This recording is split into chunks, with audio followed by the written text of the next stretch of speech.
Tieši Daugavpilī biedrība Tiesiskums LV saskārās ar to, ka milzīgs skaits cilvēku grib parakstīt līgumu par pārmaksātā OIK atgūšanu.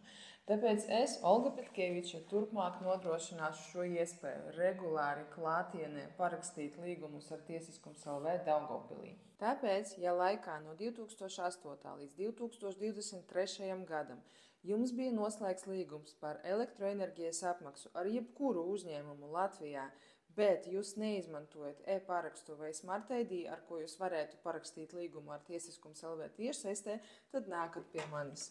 Es gaidīšu jūs Bastīlijā, EK 18. novembra ielā 105, kas ir pazīstama visiem daugavpiliešiem. Jūs atradīsiet pirmajā stāvā 107. kabinetu, kur pirmdien 15. septembrī, tad trešdien 17. septembrī, ceturtdien 18. septembrī un pirmdien 22. septembrī no 11.